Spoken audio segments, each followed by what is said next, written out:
hari ini Oma berpeluang melawat sebuah sekolah, iaitu Sekolah Jenis Kebangsaan Tamil di Bayan Lepas, Pulau Pinang.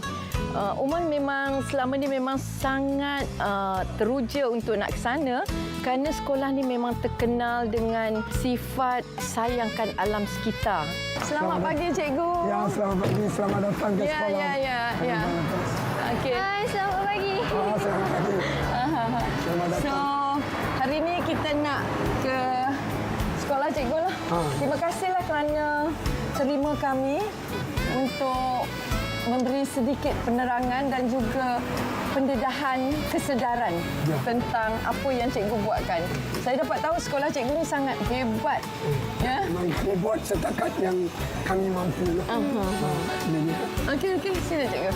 Sebenarnya sifat sayangkan alam sekitar ni telah dipupuk oleh guru besar sekolah itu sendiri, seorang yang sangat hebat iaitu Cikgu Sanggaya. Dan Oma memang menunggu-nunggu peluang untuk nak bersama dengan dia. Berapa ramai pelajar di sekolah cikgu? Lebih kurang 130. Ini sekolah rendah kan? Ya, sekolah rendah. Jenis Kebangsaan Tamil. Saya berkhidmat di sekolah ini selama 1 tahun 2 bulan saja. Dan dalam jaga bahasa 1 tahun ini, kami mencapai pelbagai kecemerlangan dalam bidang akademik, kurikulum dan juga memperkembangkan insan nilai murid. Target kami adalah amalkan SDG 17 Goal Bangsa-Bangsa Bersatu di sekolah. Saya beranggap inilah salah satu sekolah, satu-satunya sekolah di Malaysia mengamalkan sepenuhnya 17 Goal dalam pendidikan. Jadi pada hari ini ialah satu hari yang sangat Oma rasa satu penghormatan yang diberi kerana dapat berjumpa dengan beliau, dan Oma dibawa berjumpa dengan anak-anak murid dia yang sangat hebat. Walaupun mereka ni umurnya kecil ya, tapi sifat kesedaran tentang alam sekitar ni telah dipupuk oleh guru-gurunya. Paling penting kat sekolah ni kita terapkan recycle, elakkan pembaziran, dan kita buat banyak program untuk meningkatkan self-confidence murid. Banyak berkaitan dengan banyak projek dengan aktiviti yang berkaitan Go Green ataupun alam sekitar yang kami lakukan. Kalau kat sekolah mereka buat upcycle, projek upcycle contohnya mereka menggunakan baju pakaian lama dijadikan sebagai beg, dan juga banyak aktiviti lah yang kami lakukan. Setakat ini saya masuk sekolah ini, kami mengamalkan program Sifar Sampah, Zero Waste. So, sekolah ini memang sekolah yang tanpa tong sampah. Di sekolah ini tak ada tong sampah langsung. Kita tengok sekolah mereka sendiri tidak mempunyai tong sampah. Mereka tidak membawa botol-botol plastik pakai buang, ya, ataupun membawa plastik sekali guna di sekolah. Setiap apa yang mereka gunakan di sekolah itu ialah benda yang boleh diguna pakai berkali-kali, di mana dengan secara ni mereka dapat menyelamatkan alam sekitar. Setiap minggu kami pergi untuk mengutip sampah bersama murid, publik dan juga NGO yang berminat. Mereka akan bekerjasama dengan kami lah. Setiap hari Sabtu, guru besar selalu adakan gotong royong untuk bersihkan sampah-sampah. Anak saya excited lah. Okey, hari Sabtu kena bangun pagi, kena bangun awal, kena pergi sekolah, kena buat gotong royong dengan kawan-kawan semua lah. Dengan guru besar, cikgu-cikgu. Kalau kita nak bumi yang baik untuk generasi yang akan datang, harus bermula daripada kita. Sebab tu kami sebagai seorang guru, saya bermula daripada saya. Bila saya yang buat, murid pun sertai juga apa yang kami buatkan tu. Contohnya saya tak akan gunakan plastik. Kalau saya pergi ke pasar pun, saya bawa beg saya sendiri. Saya beli masuk dalam beg je. Bekas pun saya bawa. Sebenarnya untuk nak memupuk sifat sayangi dunia kita, alam sekeliling kita, bukan hanya ditugaskan kepada seorang guru sahaja. Sebenarnya ibu bapa murid-murid mereka juga sangatlah hebat. Jadi dengan kita kata dengan satu kerjasama dari guru dan pihak sekolah telah melahirkan anak-anak yang hebat. Mereka mempunyai tahap kesedaran tentang alam sekitar. Sebenarnya orang kata tahap kesedarannya sangat tinggi. Sekolah ini memang makanan kami amalkan zero waste juga. Murid-murid kena habiskan makanan. Tak boleh waste food. Selepas saya ingat 3 bulan saja saya masuk sekolah ini, kami dapat berjaya mengurangkan makanan yang dibuang itu sehingga 200 gram saja. Itu satu kejayaan yang besarlah.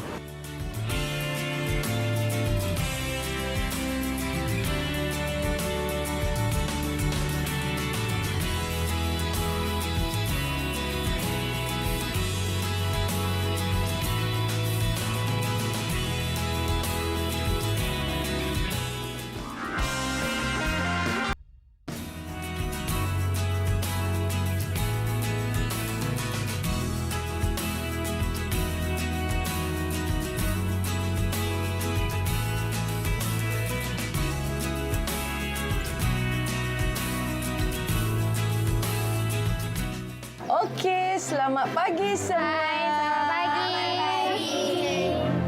Okey, dah makan? Dah. Okey. Pernah tak tengok orang menanam pokok? Tak pernah. Okeylah, Oma ingat Oma nak tanam cili lah. Sebab ada kawan kita suka makan cili. Okey, nanti kalau kita dah belajar kat sini, balik rumah nanti boleh buat sendiri dengan adik-beradik, dengan mak bapak. Boleh?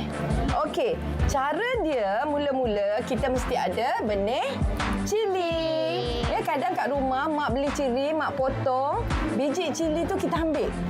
Sebab kita boleh tanam, lepas tu mak tak payah pergi pasar untuk beli cili, boleh petik je kat rumah. Okey, cara-cara dia senang saja. Kita kena ada tanah. Okey, Oma lupa. Ini cucu Oma, Kakak Dina. Hai. Hari ni Oma pun nak ajar Kakak Dina ni macam mana nak tanam pokok cili. Cili ni kan senang sangat kita nak tanam dan kita akan bawa keluar biji cili ni. Apa yang kita perlu lakukan senang je. Kita semua dalam jari kan? Kita cocok je begini. Dia tak payah dalam, sikit saja macam tu. Kalau dalam-dalam nanti susah cili tu nak naik atas, nak keluar. Okey, kita akan ambil. Selalunya Oma akan letak 2 lah. 2. Jadi kalau satu tak jadi, satu lagi ada. Kalau 2-2 keluar pun tak apa. Kita boleh ambil dia nanti, kita alihkan dia ke pasu yang lain. Faham? Okey, lepas kita dah bubuh ni, kita tutupkan saja dia macam ni. Kita tak payah tekan dia. Macam orang lah kalau tekan kita, nanti kita tak boleh nak bangkit kan? Jadi biji cili ni kita tutup dia secara penuh kasih sayang. Okey, bila kita dah macam ni nanti kita ambil air, kita jurus. Setiap hari kena jurus sikit-sikit lah. Jangan jurus banyak-banyak, nanti dia lemas. Pokok pun boleh lemas bila terlalu banyak air. Jadi Oma berjaya menunjukkanlah sedikit kepakaran yang tak seberapa tu bersama anak-anak. Dan seterusnya, Oma sangat teruja kerana dijemput untuk ke bilik darjah untuk bersembang dan bercerita tentang sampah. Dan Oma dapat berkongsi juga cerita tentang plastik, di mana kalau diikutkan di negara Malaysia ini, plastik adalah sampah nombor 1 yang kita boleh nampak di merata-rata. Apa yang Oma nak ceritakan pada hari ini ialah tentang sampah plastik. Tahu kan plastik? Kamu tahu tak plastik ni dia tak boleh hilang di dunia? Ya, dianya akan mereput, ya. Kalau kita dah beli gula-gula, macam dalam ni kan ada plastik roti. Kita dah makan roti, plastik tu kita buang di atas di tanah. Tahu tak, plastik tu dia tak akan hilang di dunia. Dianya akan mereput. Tahu tak mereput? Dia jadi halus-halus, kecil-kecil. Lepas tu dia masuk kat dalam tanah kita. Di tanah dia akan pergi ke bawah, dia akan bercampur dengan air di bawah tanah. Lepas tu dibawa pergi ke sungai. Dari sungai, plastik yang reput tadi akan pergi ke laut. Jadi kalau plastik yang reput dah bercampur dengan air di laut, ya, lepas tu siapa yang makannya di laut? Ikan. Ikan makan di laut. Lepas tu nelayan pula tangkap ikan tu. Siapa yang makan ikan tu? Siapa? Nanti kita dengar dari kawan kita ni. Nama siapa? Nama? Shark. Shark. Oh, yang makan dia shark. Okey, dia kata ikan shark makan, jerung makan. Lepas tu ikan kembung. Suka makan ikan tak? Ikan apa yang mak selalu beli? Shark. Oh, mak beli.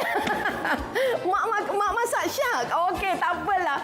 Okey, apa yang Umar ingin ceritakan di sini ialah kita jangan buang sampah plastik merata-rata. Dina rasa teruja melihat kanak-kanak sekolah rendah Tamil menerapkan nilai tidak membuang sampah merata-rata. Dina rasa beruntung sangat sebab ada Omar yang mengajar Dina tentang sayangi alam sekitar kita dan Omar inilah idola Dina. Kat sini ada pasar malam tak? Banyak kan pasar malam kan? Jadi kalau kita pergi ke pasar atau pasar malam, kita beli barang selalu dia akan letak dalam plastik. Bagus ke? Tak bagus. Jadi kita kena bawa apa kalau kita pergi pasar? Bag. Dia BYOB. Tahu apa makna dia? Bring your own bag. Okey. Kerana apa? Sampah plastik ni lah di Malaysia yang banyak sangat mengotori di jalan-jalan. Salah satu yang kita boleh buat untuk nak buang plastik ni ialah dengan membuat eco brick. Tahu kan eco brick? Ini sebenarnya cara yang terakhir untuk kita nak menyelamatkan bumi dari plastik, iaitu dengan eco brick. Apa itu eco brick? Ialah kita memasukkan plastik yang mak kita beli dekat pasar tu, kan? Kita sumbat masuk ke dalam botol. Tetapi sebelum kita nak masukkan dalam botol ni, plastik tu mestilah kita bersihkan, ya. Kita bersih dan kita keringkan, kita masukkan ke dalam botol ni sehingga dia jadi begini. Bunyi tak? Bagus. Dia nak bila kita picit je, dia mampat, dia keras. Kalau ketuk orang pun, sakit. Ya? Jadi, seeloknya lepas pada ni, Omar harap ya, murid-murid semua balik rumah. Ada minuman ni? Ada. Tak ada. Tapi kalau jumpa, kita ambil, kita cuci, kita selamatkan dia. Ya, kat tepi jalan tu kita kutip, kita bersihkan, kita buat eco brick. Jadi dengan perkongsian yang telah Omar buat bersama murid-murid tadi, Omar berharap sangat-sangat mereka dapat mempraktikkannya ataupun mengajar sesiapa saja di sekeliling mereka untuk menjaga alam sekitar, kerana dunia ini hanyalah untuk kita. Kita tak ada dunia kedua untuk kita nak pergi selepas ni kalau kita tak jaga dunia kita yang sedia ada.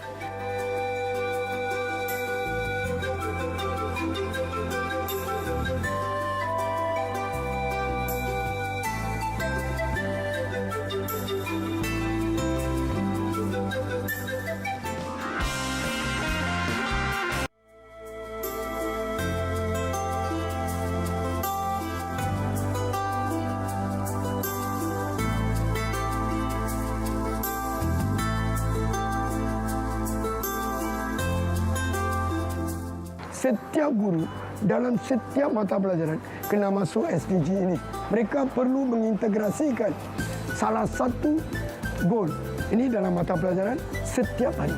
Setiap mata pelajaran. So, setiap guru masuk. Contohnya ada 10 mata pelajaran. Setiap guru akan masukkan satu goal yang berkait dengan tajuk hari itu dan mereka terangkan. So, mereka fahamlah.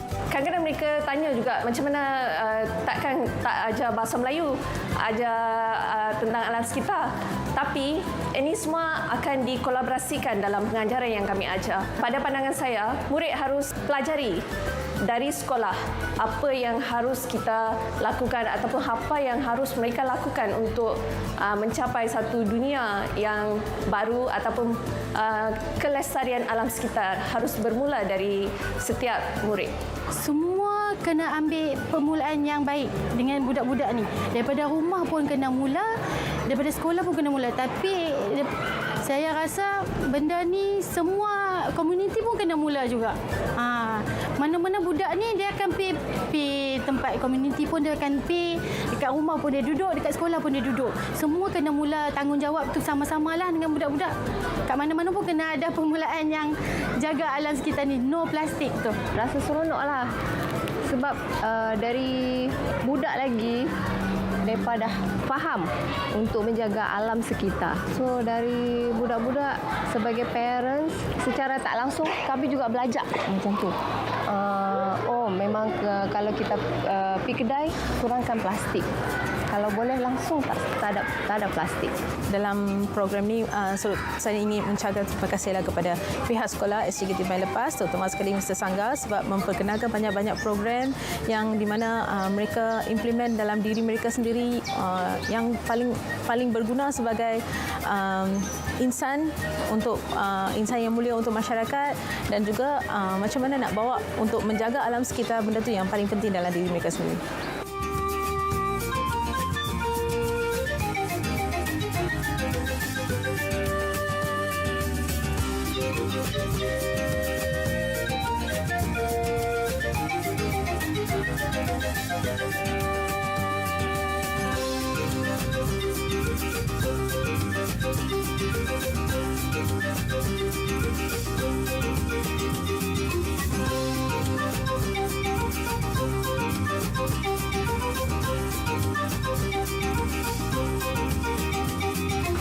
Oma, tadi Dina tengok seronok sangat Oma.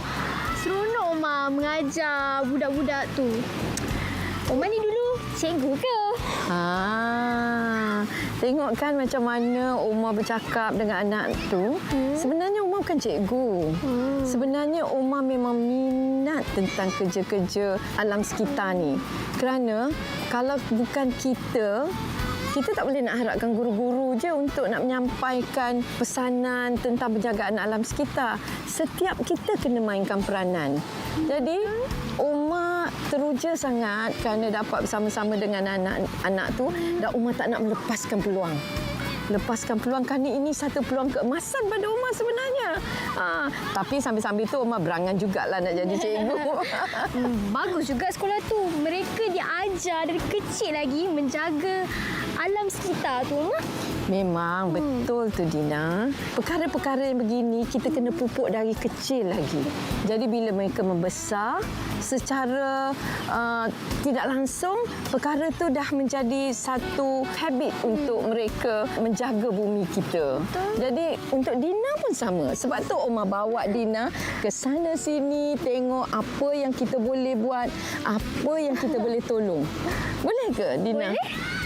Itulah Umar berharap sangat cucu Umar yang seorang ni akan menjadi aktivis alam sekitar.